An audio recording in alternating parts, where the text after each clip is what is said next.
Welcome to commerce education online.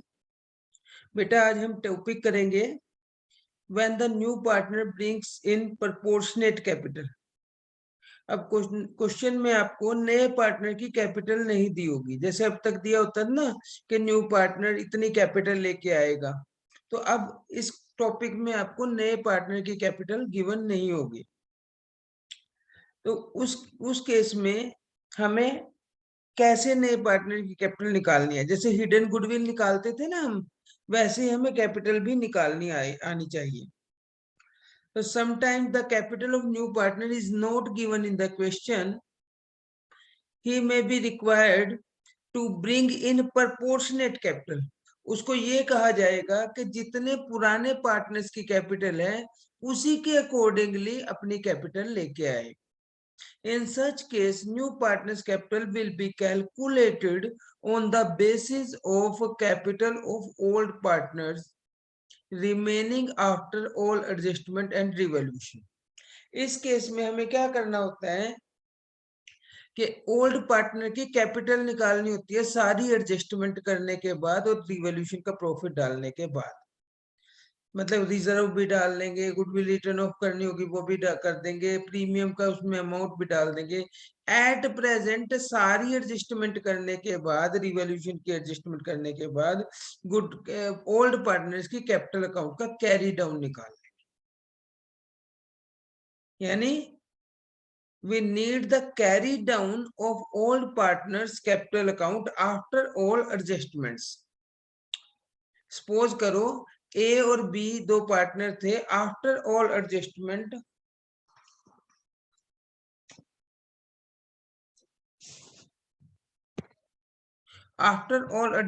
उनकी capital 24,000 और 16,000 आती है। अब सी जो है 1/5 शेयर के लिए आया, उसकी कैपिटल निकालनी है। बड़ा आसान सा टॉपिक है, थोड़ा सा समझने का टॉपिक है। तो हमें ये देखना होगा कि सी जो था 1/5 के लिए आया बिजनेस में, तो 1 अगर टोटल प्रॉफिट है, 1 में से सी को 1/5 दे दिया, तो ए और बी के लिए कितना बचा होगा? 4/5। अब 4/5 के लिए उनकी कैपिटल कितनी है? 24,000 एंड 16,000, यानी 40,000 दोनों की। ये दोनों का शेयर ऑफ प्रॉफिट हो गया, ये दोनों का कैपिटल हो गया, कंबाइंड कैपिटल 24,000 ए का, 16,000 बी का। क्लियर? टोटल मिला के 40,000। तो अब हम यूनिटरी मेथड से करेंगे कि 4/5 अगर शेयर है प्रॉफिट का, then combined capital of A and B is equal to 40,000. If the combined share of profit of A and B 4/5, then combined capital 40,000. और अगर 1 है तो 40,000 to 5/4 50,000, ये पूरी फर्म की कैपिटल हो गई। उसके बाद सी का शेयर उसमें से 1/5, इसका मतलब 10,000 रुपए सी की कैपिटल निकल जाएगी।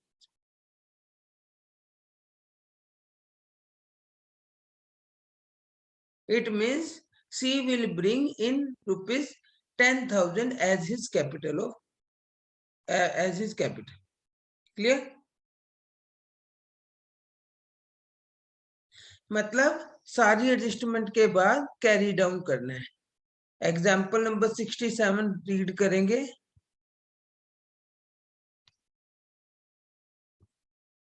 इस क्वेश्चन में देखो, the following is the balance sheet of A and B as at 31st March 2014 who have profit sharing ratio 2:1।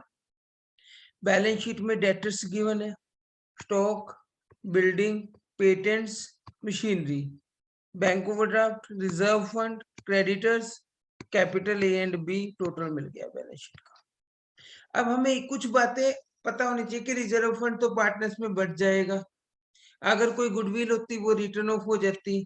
ठीक है, ये बातें तो हमें पता है ना, पिछले टॉपिक में किया हमने। They admitted C into partnership on 1st April 2014. The new profit sharing ratio is 3:2:1. It means C is coming for 1/6 share. Old तो 2:1 है ना, न्यू 3:1 है. It means C is coming for 1/6 share. C bring 10,000. C bring 10,000 in cash for his share of goodwill. C जो है 10,000 पे cash लेके आएगा goodwill के लिए. Provision for doubtful debts 2,000. Typewriter 2,600 का हमें अनफोर्सिन ये हमारे ये अनरिकॉर्डेड लाइब्रेरी एसिड है हमारी, उसके मतलब इसको रिकॉर्ड करना है. पेटेंट्स वैल्यूलेस है, ये हमारा लॉस हो गया है. ये रिवोल्यूशन के आइटम्स है. क्रेडिटर्स को जो है 2% डिस्काउंट, यानी ये बेनिफिट हो गया, क्रेडिटर्स कम हो गए. अब पूरे की पूरे क्वेश्चन में आपने देखा होगा कि सी की कैपिटल नहीं गिवन है, कितने शेयर के लिए कितने कैपिटल लेके आया वो. इट मीन्स ये कौन सा टॉपिक हो गया, when new partners capital is not given in the question. ठीक है, तो उस केस में हम क्या करेंगे, सबसे पहले एक तो रिवोल्यूशन अकाउंट का फॉर्मेट तैयार करेंगे, कैपिटल अकाउंट का फॉर्मेट तैयार करेंगे और बैलेंस शीट का फॉर्मेट तैयार करेंगे. अब सबसे पहले क्या करेंगे, कैपिटल को ब्रोक डाउन कर लेंगे ए और बी की.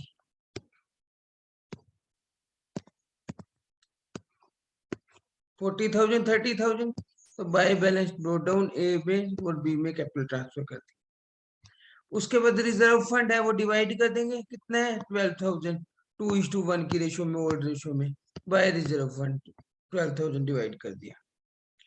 उसके बाद इसने क्या कहा, सी 10,000 कैपिटल गुडविल लेके आएगा. क्या एंट्री होती है, cash to premium for goodwill, premium for goodwill to A and B. हमने इसमें देखा ओल्ड माइनस न्यू करके सिर्फ ए ने ही सेक्रीफाइस किया था, बी ने कुछ भी सेक्रीफाइस नहीं किया. तो इसका मतलब गुडविल का प्रीमियम का सारा बेनिफिट कौन उठाएगा, ए. तो बाय प्रीमियम फॉर गुडविल करके ए के अकाउंट में डाल देंगे इसको.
तो 10,000 गुडविल के ट्रांसफर कर दिए सी ए के अकाउंट में.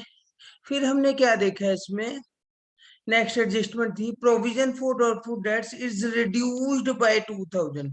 प्रोविजन कितना है, 3,600 है ना. अब प्रोविजन हमारा एक्सपेंडिचर होता है आस्था, वो 2,000 रुपये कम हो गया. इसका मतलब 1,600 रुपये रिड्यूस 2,000 से कम हुआ है मतलब, तो इसका मतलब 2,000 रुपये का बेनिफिट हो गया है. तो क्योंकि एक्सपेंसेस, प्रोविजन तो एक्सपेंसेस हो गया ना, लॉस वो कम हो गया, तो ये इनकम में आ जाएगा by provision for doubtful debts. अब नया प्रोविजन 1,600 रुपये रह गया ना, तो 40,000 रुपये में से 1,600 लेस करके नई बैलेंस शीट में दिखा देंगे डेटर्स में से. 40,000 में से 1,600 लेस करके 38,400. क्लियर, क्योंकि पहले 3,600 था, अब इसने कहा 2,000 से कम हो गया, प्रोविजन कम हो गया, इसका मतलब डेटर तो बढ़ गए ना हमारे, पहले हमारे डेटर कम थे अब ज्यादा हो गए, तो ये 2,000 का बेनिफिट हुआ है. Is that clear Khushi. Next है, there is own an old typewriter value 2,600, it does not appear in the books of the firm now to be recorded. मतलब 2,600 का टाइपराइटर था जो बुक्स में दिखाया नहीं हुआ था, ये भी बेनिफिट हो गया, हमें अनरिकॉर्डेड एसेट मिली है. अनरिकॉर्डेड एसेट को बाय टाइपराइटर करके लिख देंगे क्रेडिट में रिवॉल्यूशन के, और बैलेंस शीट में टाइपराइटर एसेट साइड में लिख दिया जाएगा। ठीक है, उसके बाद इसने क्या कहा, पेटेंट्स आर वैल्यूलेस। पेटेंट्स जो है वो 0 हो गए। पेटेंट्स कितने के थे, 2000 के, तो ये तो नुकसान हो गया 2 पेटेंट डेबिट में, और यहाँ बैलेंस शीट में 0 आ जाएगा, है ही नहीं, बस खत्म हो गए, 0 हो गए, यहाँ से लेस हो जाएंगे सारे, यानी 2000 माइनस 2000 0 आएंगे ही नहीं, पेटेंट्स वैल्यू लेस हो गई। उसके बाद 2% discount received on creditors. Creditors कितने के हैं बच्चे हमारे, 20,000 के, 20,000 का 2% 400, ये हमारा बेनिफिट हो गया 400 का। क्रेडिटर्स पे तो डिस्काउंट बेनिफिट होता है ना, डेटर पे डिस्काउंट लॉस होता है। क्रेडिटर को 400 रुपए कम देने पड़ेंगे, डिस्काउंट मिल गया हमें। तो अब हमने क्या देखा कि इधर 5000 आया, इधर 2000, तो 3000 प्रॉफिट हो गया, वो ए और बी में 2:1 में डिवाइड कर देंगे रिवॉल्यूशन का प्रॉफिट। Is that clear? तो बाय रिवॉल्यूशन करके ए और बी में डाल देंगे कैपिटल में। अब देखो क्या करना था हमें कैपिटल निकालने के लिए, आफ्टर ऑल एडजस्टमेंट ए और बी का कैरी डाउन निकालना। देखो हमने ग्रुप कैपिटल भी लिख ली, उनका रिजर्व भी बांट दिया, रिवॉल्यूशन का प्रॉफिट भी, गुडविल का भी। अब ये कैरी डाउन आ गया आपका 60,000 एंड 35,000। इस वाले कैरी डाउन की बात कर रहा था कि सारी एडजस्टमेंट के बाद ए और बी का कैरी डाउन निकालो। अब हमने वर्किंग नोट बनाना है कि जो सी था वो 1/6 शेयर के लिए आया था, वो तो हमें पता है 3:1 होगी थी रेशो। तो 1 में से 1/6 लेस किया, 5/6 आ गया। 5/6 के लिए कैपिटल कितनी है, 60 और 35, 95,000। Capital for 5/6 share, combine share हो गया ये और बी का, और ये कंबाइन कैपिटल होगी। Capital for 5/6 share of profit, the capital is 95,000, and total firm की कैपिटल कितनी होगी, 95 इंटू 6/5, और 1/6 के लिए कितनी होगी, 19,000 रुपये निकल जाएगी उसकी कैपिटल। ठीक है, तो यहाँ लिख देंगे बाय बैंक, पहले कैरी डाउन करके ना इसको ब्रो डाउन, 2 पोर्शन बनेंगे इसमें कैपिटल अकाउंट के। अब बाय बैंक, और उसके बाद कैरी डाउन करके ये जो नया कैरी डाउन आएगा इसको न्यू बैलेंस शीट में डाल देंगे। ठीक है, उसके बाद अब कैश की पोजीशन देखनी है हमें, कैश एट बैंक की। हमारे बैंक में पैसा पड़ा था ओवरड्राफ्ट 15,000 का, तो 15,000 तो हमारे माइनस में पड़े थे, प्लस 10,000 वो गुडविल के लेके आया, प्लस 19,000 वो कैपिटल के लेके आया। तो इसका मतलब हमारा पॉजिटिव बैलेंस 14,000 रहेगा। नेगेटिव तो खत्म हो गया ना बैंक ओवरड्राफ्ट। अब यहाँ 14,000 कैश एट बैंक आ जाएगा, ये आ गया।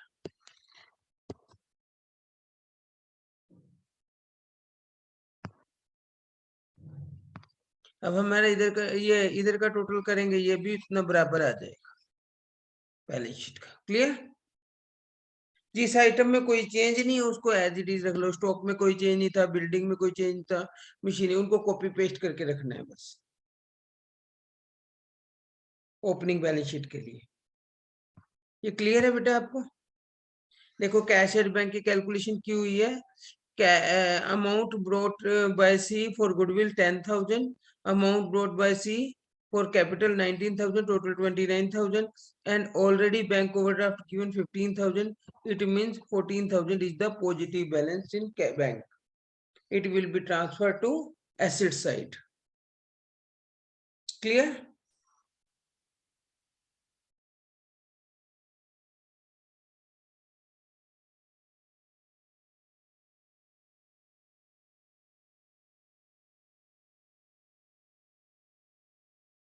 तो आज अभी यही टॉपिक करेंगे हम।